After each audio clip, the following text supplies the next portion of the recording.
Hello दोस्तों, मैं हूं सी दुर्गेश पाल और आप देख रहे हैं मेरा यूट्यूब चैनल। इस चैनल में आप पाते हैं GST, income tax, import export से रिलेटेड वीडियो। साथ ही आप पाते हैं लीगल कंप्लाइंसेस में पीएफ, ईएसआईसी और government related informations regular basis पे।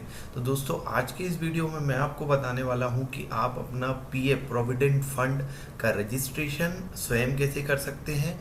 कुछ चेंजेस इसमें आए हुए हैं। पहले पीएफ और ईएसआईसी का कॉमन रजिस्ट्रेशन नहीं हुआ करता था, सेपरेट रजिस्ट्रेशन आपको लेना होता था। बट अभी गवर्नमेंट ने एक सुविधा प्रदान की है जिसका नाम है common PF and ESIC registration आप ले सकते हैं, जो आप ले सकते हैं श्रम सुविधा पोर्टल के तहत।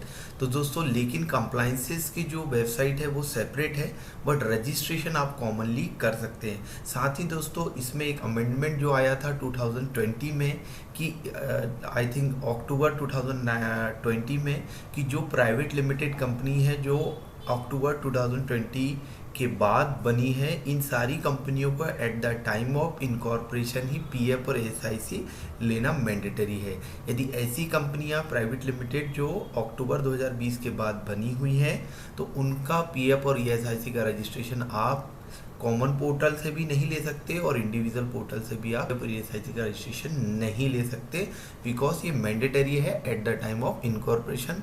वो कहाँ दिया हुआ है मैं वीडियो में आगे बताऊंगा। तो चलिए बिना विलंब किए हुए वीडियो को स्टार्ट करते हैं। तो दोस्तों, सबसे पहले आपको जाना है effindia.gov.in की वेबसाइट पे। वहाँ पे आपको जो डैशबोर्ड में एक ऑप्शन दिखेगा एस्टेब्लिशमेंट रजिस्ट्रेशन का, वहाँ पे आपको क्लिक करना है। और मैं आपको बताऊंगा आप डायरेक्टली भी कैसे श्रम सुविधा पोर्टल में जा सकते हैं।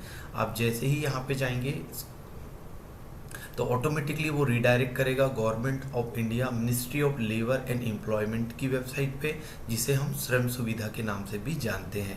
या तो आप डायरेक्टली श्रम सुविधा की वेबसाइट भी ओपन कर सकते हैं। अब यहाँ पे जो चीज़ है दोस्तों, यदि आप फर्स्ट टाइम यूज़र हैं इसके, तो सबसे पहले आपको अपना प्रोफाइल पासवर्ड, यूज़र आईडी और पासवर्ड बनाना होगा। यदि ऑलरेडी आपने श्रम सुविधा में अपना यूज़र आईडी और पासवर्ड क्रिएट किया हुआ है, प्रोफाइल क्रिएट किया हुआ है, तो आप उसी प्रोफाइल को यूज़र आईडी और पासवर्ड डाल के यहाँ पे लॉगिन कर सकते हैं। अदरवाइज यदि आप फर्स्ट टाइम लॉगिन कर रहे हैं तो अपनी प्रोफाइल बनाने के लिए साइन अप पे आपको क्लिक करना होगा। जैसे ही आप साइन अप पे क्लिक करेंगे तो आपका नाम वो पूछेगा, ईमेल आईडी, मोबाइल नंबर पूछेगा और साइन अप पे आप क्लिक करिएगा। तो इसके बाद आपके रजिस्टर्ड मेल आईडी पे एक मेल आएगा, वहाँ पे क्रेडेंशियल आपके आएंगे। उस क्रेडेंशियल से आप अपना यूज़र आईडी और पासवर्ड डिसाइड कर सकते हैं और उसी यूज़र आईडी पासवर्ड से आप यहाँ पे अगेन लॉगिन कर सकते हैं। तो आपका मेल और मोबाइल नंबर वही आप डालिएगा जो आपके पास अवेलेबल हो। हाँ, आगे आप जब रजिस्ट्रेशन करने जाएंगे तब आप मेल और मोबाइल नंबर उस पर्टिकुलर एम्प्लॉयर के लिए चेंज कर सकते हैं। यहाँ एक प्रोफाइल आईडी ओनली है जो आपको क्रिएट करनी है। मेरी ऑलरेडी क्रिएटेड है, तो मैं पहले लॉगिन कर लेता हूँ। जब आप अपनी प्रोफाइल का पासवर्ड को क्रिएट करेंगे या सेट करेंगे तो ध्यान रखिएगा फर्स्ट लेटर मिनिमम 8 कैरेक्टर्स होना चाहिए, जिसमें एक कैपिटल लेटर, एक स्पेशल कैरेक्टर और लेंथ जो होना चाहिए वो 8 कैरेक्टर तक के होना चाहिए। तो वो ध्यान रखिएगा आप। तो मैं लॉगिन कर लेता हूँ।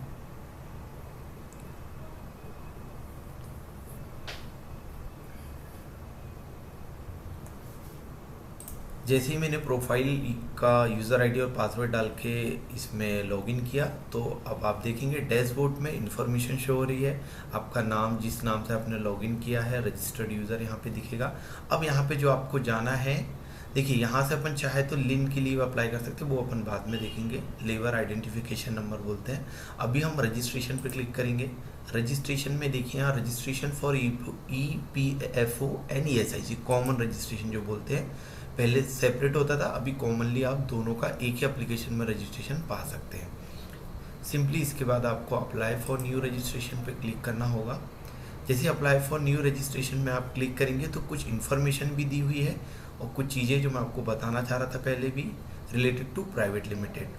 Registration for EFO and ESIC for new public and private limited companies 1 person company has been stop on Shram Suvidha portal from 8/10/2020 with effect from 8/10/2020 new public limited, private limited or 1 person company shall get registration number for EPFO and ESIC on MCA portal through spice plus. जो registration के form होते हैं ना, agile pro जो uniform होता है, बहुत सारे रजिस्ट्रेशन के लिए अपने को डालना होता है। तो दोस्तों यदि आप प्राइवेट लिमिटेड कंपनी है और आपका रजिस्ट्रेशन 8/10/2020 के बाद है तो आप यहाँ रजिस्ट्रेशन नहीं कर सकते। तो मैं आपको वीडियो में या एक सेपरेट वीडियो भी बनाऊंगा इन केस कि आपके पास PF या SIC का नंबर नहीं है और आपने 8/10/2020 के बाद कंपनी रजिस्टर्ड की है तो आपको कैसे वो आप पा सकते हैं, उसके लिए भी मैं एक सेपरेट वीडियो बना दूंगा। अभी फिलहाल के लिए हम बात करते हैं other than private limited 1% company and public limited company, like proprietor हो गया, आपका पार्टनरशिप हो गया, LLP हो गया। इसके लिए आप चाहे तो यहाँ पे सेपरेट, यदि आपको PF का चाहिए तो आप सिर्फ PF को सेलेक्ट कर सकते हैं, यदि आपको सिर्फ ESIC चाहिए तो ESIC को सेलेक्ट कर सकते हैं, या आपको बोथ रजिस्ट्रेशन चाहिए तो बोथ, क्योंकि दोनों एक दूसरे से लिंक है तो आपको रजिस्ट्रेशन तो दोनों का लेना ही होगा। तो मैं दोनों को क्लिक करके आगे बढ़ता हूँ।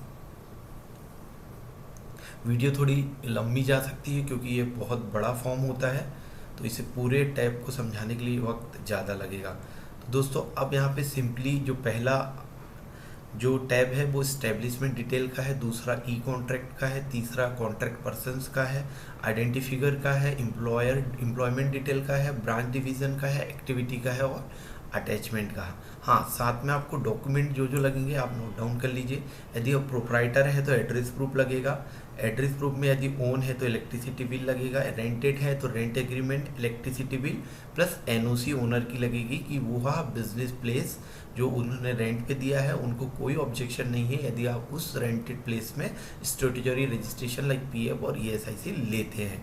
एक ही चीज़, पैन कार्ड, आप इंडिविजुअल हैं तो इंडिविजुअल का पैन कार्ड की कॉपी, यदि आप LLP या पार्टनरशिप फॉर्म में तो पार्टनरशिप डीड और पार्टनरशिप का पैन कार्ड, और आपके पास यदि ओन प्रमाइसेस है तो आपको इलेक्ट्रिसिटी बिल, यदि रेंटेड है तो रेंट एग्रीमेंट, फिर वही ओनर का इलेक्ट्रिसिटी बिल और NOC, ये सब चीज़ें होनी ही चाहिए। साथ में यदि आप फैक्ट्री है तो फैक्ट्री लाइसेंस आपके पास होना चाहिए, MSME का रजिस्ट्रेशन लिया हुआ है तो MSME का सर्टिफिकेट आपके पास होना चाहिए। ये सारी डिटेल यहाँ पे लगने वाली है। हम पॉइंट टू पॉइंट देखते हैं और सभी चीज़ों को डिस्कस करते हैं। चलिए पहले हम समझते हैं एस्टेब्लिशमेंट डिटेल्स में क्या क्या इन्फॉर्मेशन हमें देनी होगी। पहले हमें देना होगा एस्टेब्लिशमेंट नेम। यदि आप प्रोप्राइटर हैं तो पैन कार्ड में जो आपका नाम लिखा वो आपको लिखना होगा। फॉर एग्जांपल राम लिखा हो, जो भी पैन कार्ड में लिखा हो वो आपको यहाँ लिखना है। आगे चलते हैं। अब आपको एड्रेस लिखना है, work place address, address proof required in attachment. यदि आप इंडिविजुअल हैं या प्रोप्राइटर हैं और आपके पास खुद के नाम का इलेक्ट्रिसिटी बिल है तो जो इलेक्ट्रिसिटी बिल में एड्रेस है वो आपको यहाँ पे लिखना होगा। यदि आप पार्टनरशिप फॉर्म में या LLP है तो यदि आपका ओन है, मतलब किसी पार्टनर की ओन प्रोमाइसिस है तो concern letter plus electricity bill लगेगा। तो इलेक्ट्रिसिटी बिल में जो एड्रेस है वो, यदि रेंटेड है तो रेंट एग्रीमेंट, कंसर्न लेटर या NOC जिसको बोलते हैं, और ओनर का इलेक्ट्रिसिटी बिल, तो वो एड्रेस आपको यहाँ पे मेंशन करना होगा। जैसे प्रमाइसिस का नाम, सब location, colony, state, district, area code वगैरह, आपको ये nearest police station, setup date का एक ऑप्शन आता है। ये है कि बिजनेस स्टार्ट आपने कब किया है। यदि आप पार्टनरशिप है तो पार्टनरशिप में जो पैन कार्ड की डेट है वो आपको लिखना है, पैन कार्ड नंबर आपको लिखना है। इंडिविजुअल है तो इंडिविजुअल का नंबर, पार्टनरशिप में LLP है तो LLP का पार्टनरशिप के पैन कार्ड का नंबर आपको यहाँ पे देना है। एस्टेब्लिशमेंट कैटेगरी आपकी कौन सी है, लाइक आप कमर्शियल एस्टेब्लिशमेंट है, ईटिंग हाउस है, फैक्ट्री है, इस जो लिस्ट डाउन की गई इसमें से क्या अप्लीकेबल है वो आप चूज़ कर सकते हैं। यदि ये आपको मैच नहीं करते आपके बिजनेस को तो आप अदर्स का ऑप्शन भी सेलेक्ट कर सकते हैं। साथ में आप सेलेक्ट कर सकते हैं इधर किस टाइप का आपका बिजनेस है, ओनरशिप है, आप पार्टनरशिप फर्म है, आप प्रोप्राइटर हैं, आप LLP है। देखो गवर्नमेंट डिपार्टमेंट भी यहाँ आते हैं बट प्राइवेट लिमिटेड यहाँ दिया हुआ है पर उनका रजिस्ट्रेशन यहाँ से अलाउड नहीं है। तो सपोज हम फैक्ट्री सेलेक्ट करते हैं, ठीक है, आगे बढ़ते हैं। अब B जो है, A मैंने आपको बता दिया, A में है एड्रेस प्रूफ से रिलेटेड डिटेल आपकी। अब B जो है उसमें है फैक्ट्री से रिलेटेड इन्फॉर्मेशन मांगा क्योंकि मैंने फैक्ट्री सेलेक्ट किया है। इसमें आपको फैक्ट्री लाइसेंस जो दिया गया है वो किस सेक्शन के अंदर दिया गया है, लाइसेंस की डेट ऑफ इशू क्या है, फैक्ट्री लाइसेंस का नंबर क्या है, ट्रायल प्रोडक्शन कब से एज पर फैक्ट्री लाइसेंस में जो डेट ट्रायल प्रोडक्शन की लिखी हुई है वो क्या है, साथ में इश्यू अथॉरिटी का किस अथॉरिटी ने यहाँ इश्यू किया है। इफ स्टार्टअप का रजिस्ट्रेशन आपके पास है, DIPP का रजिस्ट्रेशन आपके पास है, यदि आपके पास स्टार्टअप DIPP का स्टार्टअप रजिस्ट्रेशन है तो आपको वो रजिस्ट्रेशन नंबर आपको यहाँ पे देना है, रजिस्ट्रेशन का सर्टिफिकेट की डेट देखना है। District industry policy and promotion इसका फुल फॉर्म है, जो स्टार्टअप के लिए इशू करती है डिस्ट्रिक्ट लेवल पे।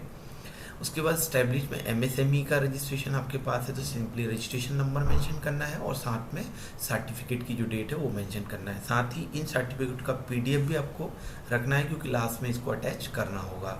ओनरशिप डिटेल में यदि आप प्रोप्राइटर हैं तो डेट ऑफ रजिस्ट्रेशन आप डाल सकते हैं, क्या ओनरशिप का कब से स्टार्ट किया बिजनेस, रजिस्ट्रेशन का नंबर यदि आपके पास है, डीड नंबर, यदि पार्टनरशिप है तो डीड नंबर वगैरह यहाँ पे आ सकता है, पार्टनर्स है तो नंबर ऑफ पार्टनर यहाँ पे आएंगे, इशूड किसने किया है वहाँ सर्टिफिकेट या प्रूफ वो आपको डालना है, इशूड एट कौन से प्लेस में किया है, सिन नंबर की ज़रूरत नहीं क्योंकि कंपनी का यहाँ पे होता नहीं, सिन मतलब होता है कॉर्पोरेट आइडेंटिफिकेशन नंबर जो कि रिक्वायर्ड नहीं है 8/10/2020 के बाद से। ठीक है, तो अब ये हो सकता है कि आपका जो गुमास्ता है जो आप लिखा उसकी डिटेल आपको यहाँ इससे आप फिल कर सकते हैं, प्रोप्राइटर है तो, पार्टनर है LLP है तो पार्टनरशिप डीड आप यहाँ पे लगा सकते हैं, राइट। पैन कार्ड से रिलेटेड चीज़ भी आप चाहे तो यहाँ पे डाल सकते हैं। तो दोस्तों ये डिटेल आपको यहाँ पे फिल करनी है। आप प्रोप्राइटर हैं तो मैंने बता दिया ऑलरेडी, आपको एज पर पैन कार्ड भी दे सकते हैं गुमास्ता और LLP का सर्टिफिकेट के अनुसार, और यदि आप पार्टनरशिप है तो पार्टनरशिप डीड के अनुसार। सेव एज ड्राफ्ट करके नेक्स्ट आपको क्लिक करना है। मैं एक इलस्ट्रेटिव बना रहा हूँ इसलिए मैं यहाँ पे इन्फॉर्मेशन नहीं डाल रहा हूँ, सिर्फ आपको एक्सप्लेन कर रहा हूँ। सेकंड टैब हमारा आता है ई कॉन्ट्रैक्ट का। यहाँ पे आप चाहे तो ये मेरी मोबाइल नंबर और मेल ID वहाँ दिख रही है जो मैंने at the time of profile creation डाला हुआ था। आप चाहे तो इसको यहाँ से चेंज कर सकते हैं क्योंकि प्रोफाइल 1 टाइम बनती है, फिर रजिस्ट्रेशन आप मैनी टाइम कर सकते हैं। तो आपको जो PF SIC में आपकी मेल ID और मोबाइल नंबर चाहिए वो ले लीजिए। ऐसे मोबाइल नंबर और मेल ID डालिएगा जो हमेशा चालू रखेंगे क्योंकि इसके बिना बाकी चीज़ एक्सेस करना बहुत मुश्किल हो जाता है। ठीक है दोस्तों, तो आप यहाँ मोबाइल नंबर अपना डाल दीजिए और उसके बाद सेव एंड नेक्स्ट कर दीजिए। अब आता है कॉन्टैक्ट पर्सन की डिटेल जो आपको देनी होती है। कॉन्टैक्ट पर्सन की डिटेल से मेरा मतलब है यदि आप प्रोप्राइटर हैं तो स्वयं आएगा, यदि आप फैक्ट्री हैं तो मैनेजर आएगा, यदि आप LLP या पार्टनरशिप में है तो एथोराइज पार्टनर की डिटेल आएगी।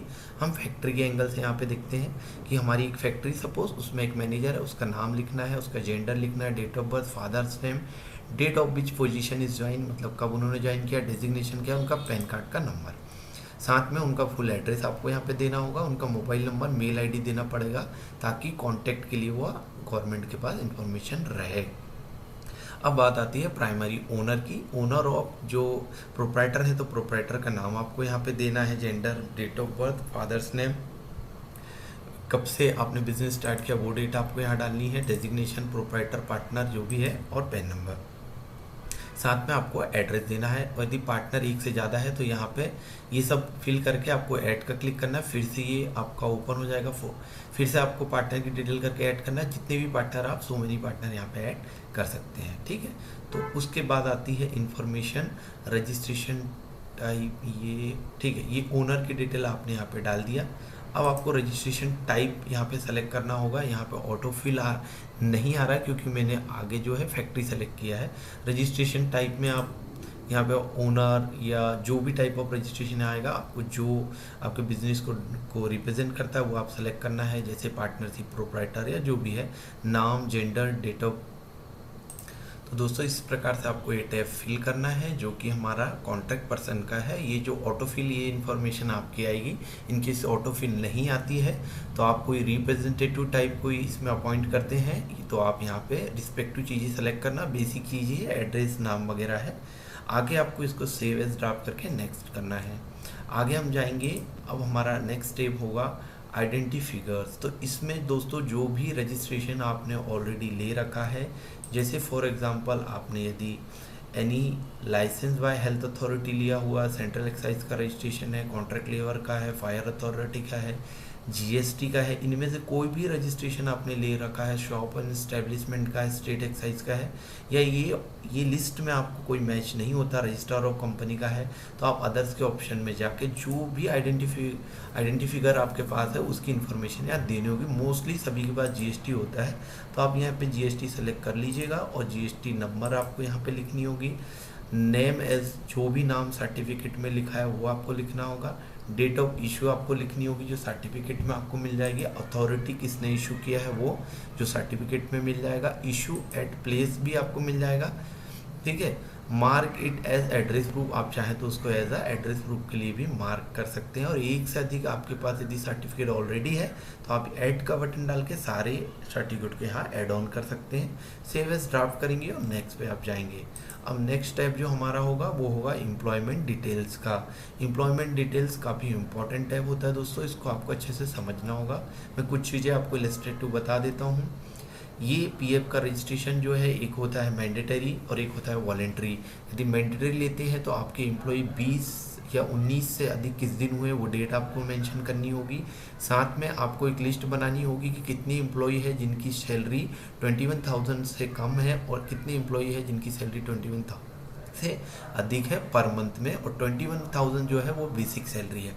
यदि ऐसे एम्प्लॉय जिनकी बेसिक सैलरी 21,000 से कम है उनकी लिस्ट, ऐसे एम्प्लॉय जिनकी बेसिक सैलरी 21,000 से अधिक है उनकी लिस्ट, वो अपने को यहाँ पे इन्फॉर्मेशन में डालनी होगी। साथ ही एम्प्लॉय की कैटेगरी मेल, फीमेल और अदर्स भी आपको बाइफरगेट करके पहले से रख लेनी है। अब चलते हैं ये वाले टैब पे। Employment detail covered under UFO to EPF and MP act applied और टू एस्टेब्लिशमेंट वॉलेंट्री है या यस। यस मतलब मैंडेटरी है, वॉलेंट्री मतलब आप अपने मन से कर रहे हो, हम यस करते हैं।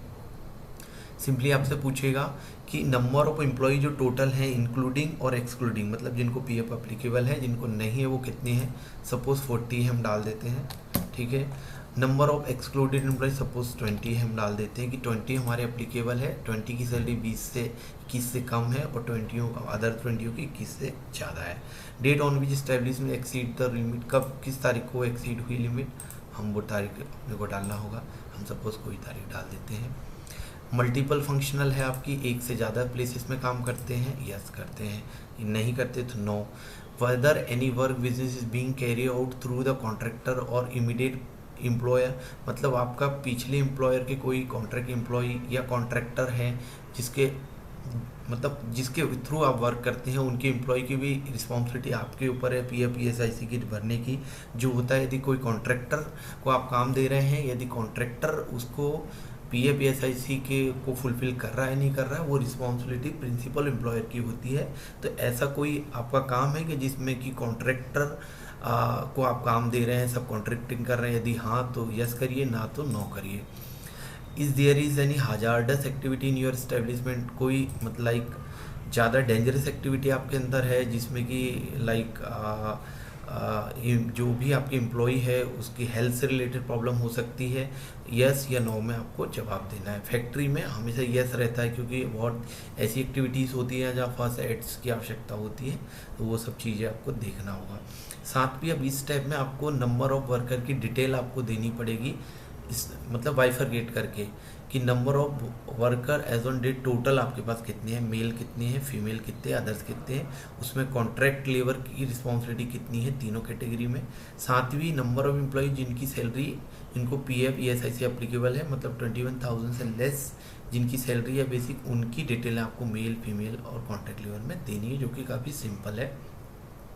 वो डेट लिखनी है जिस डेट यहाँ पे जिस डेट को आपके नंबर ऑफ एम्प्लॉई जो है एक्सीड हुए हैं जब आपको पीएफ और ईएसआईसी एप्लीकेबल हुआ है।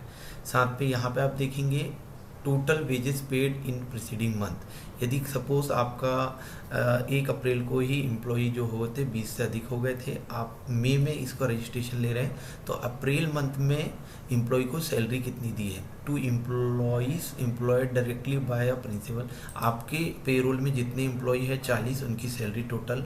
साथ में ऐसे एम्प्लॉय जिनको पीएफ अप्लीकेबल है जो 20 हमने सपोज किया था, जिनकी 21,000 से कम सैलरी थी, उसकी टोटल ग्रॉस सैलरी यहाँ पे कितनी वो आपको लिखना है, मतलब पीएफ सैलरी मतलब बेसिक सैलरी, ठीक है।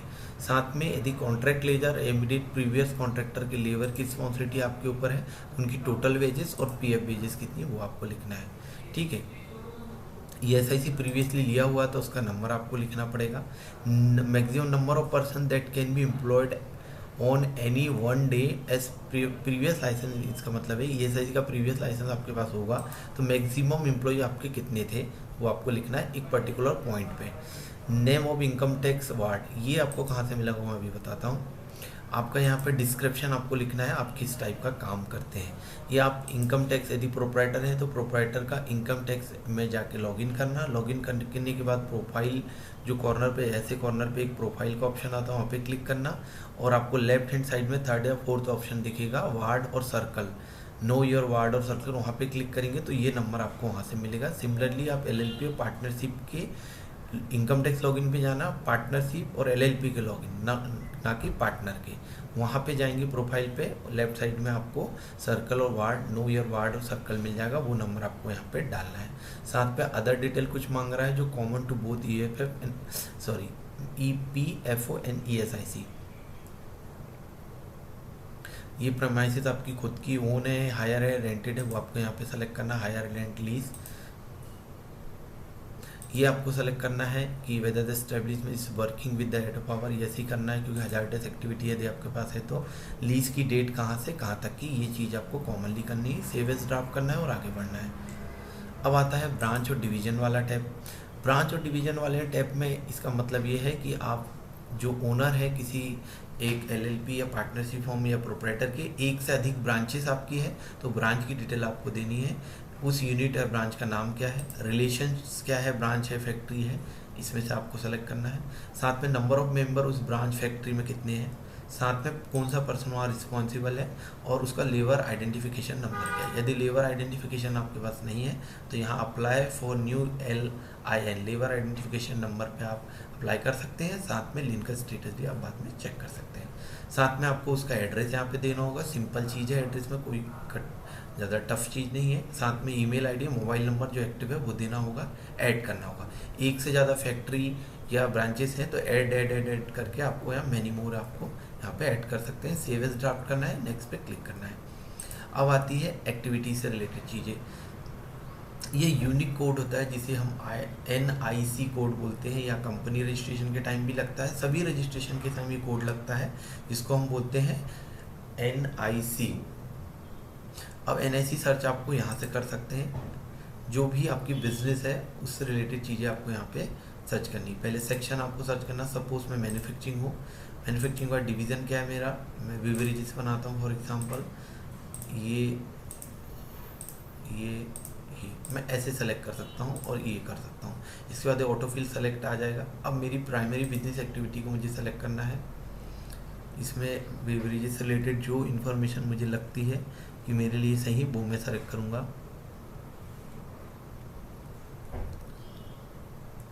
ठीक है। साथ में नेचर ऑफ वर्क में सर्च करूँगा, मतलब आपको ये आपके बिजनेस के हिसाब से एक्टिविटी को सेलेक्ट करना। बिजनेस की एक्टिविटी क्या है, मतलब काम क्या है, नेचर ऑफ वर्क उसका किस टाइप का है, उसकी नेचर ऑफ वर्क की सब कैटेगरी क्या है, तो ये पूरा आपको यहाँ पे देना होगा। तो आप स्मार्टली इसको करना होगा, आपको पेशेंस देके आपको एक एक यहाँ पे सर्च करनी होगी। जैसे मैंने NIC कोड C1102 बेवरेजेस का किया तो उसकी प्राइमरी बिजनेस एक्टिविटी मुझे एक एक यहाँ पे सर्च करनी होगी कि मेरे से रिलेटेड यहाँ पे कहाँ पे मिलेगी, ठीक है। ये आपको मैंडेटरी है, आपको फिल करना जरूरी है। सेव एज ड्राफ्ट करके नेक्स्ट करना है। अब लास्ट टैब आता है अटैचमेंट का, जो कि काफ़ी इंपॉर्टेंट है। अटैचमेंट एज बिजनेस प्रूफ मैंने पहले ही बताया, यदि आप प्रोप्राइटर हैं, यदि आप उस प्रोमाइसी के ओनर हैं तो इलेक्ट्रिसिटी बिल सिंपली आपको यहाँ अटैच करना है। कोई भी डॉक्यूमेंट यहाँ पे देख लीजिए, it would be better if PDF is readable scan copy of document, maximum size limit is 1 MB पर फाइल। एक फाइल की साइज 1 MB से ज़्यादा नहीं होना चाहिए, ये इन्होंने यहाँ पे स्पेशली मेंशन कर दिया है।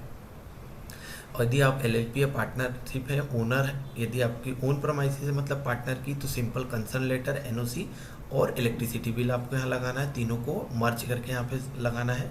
यदि आप रेंटेड है तो रेंट एग्रीमेंट, साथ में NOC और इलेक्ट्रिसिटी बिल ओनर का, वो आपको मर्ज करके यहाँ पे अपलोड करना है। 1 MB से कम होना चाहिए।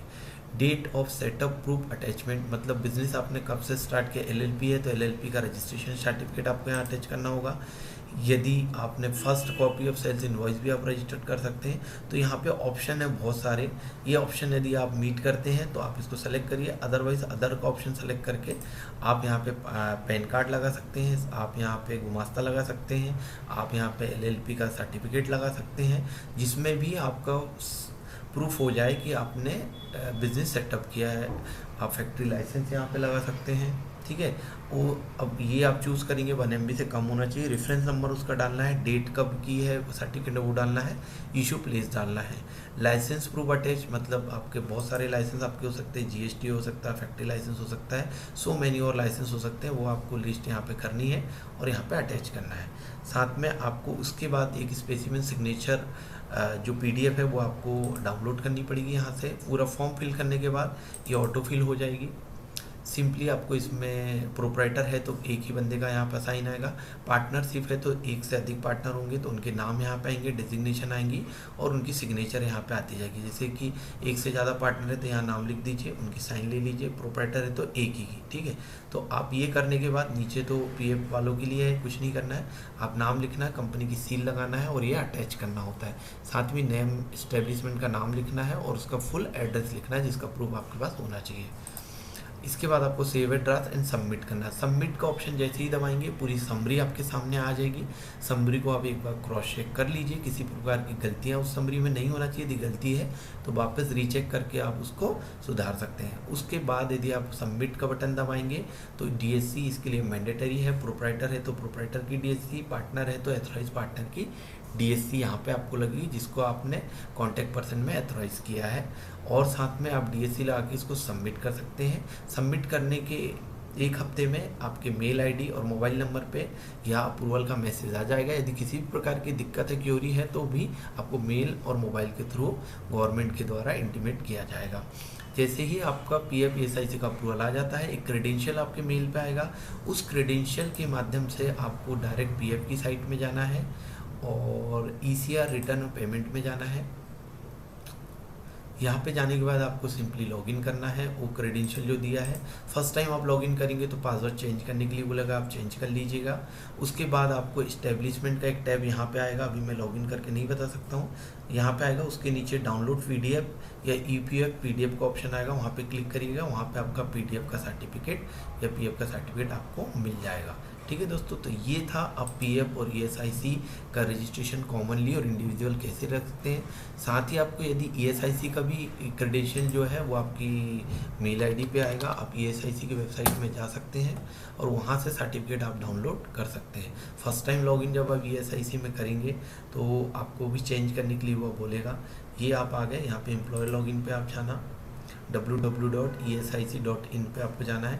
यहाँ पे आपको फर्स्ट टाइम क्रेडेंशियल डाल के लॉगिन करना है। जैसे ही आप लॉगिन करेंगे अंदर जाएंगे, अंदर जाने के बाद आप रजिस्ट्रेशन के सर्टिफिकेट को डाउनलोड कर सकते हैं।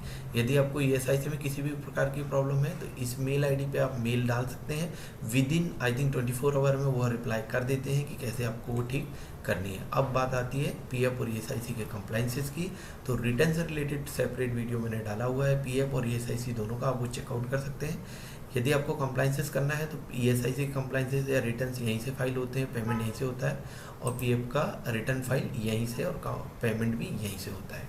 Thank you so much for watching this video and यदि कोई क्वेरीज है तो आप कमेंट कीजिए, मैं रिप्लाई करूँगा।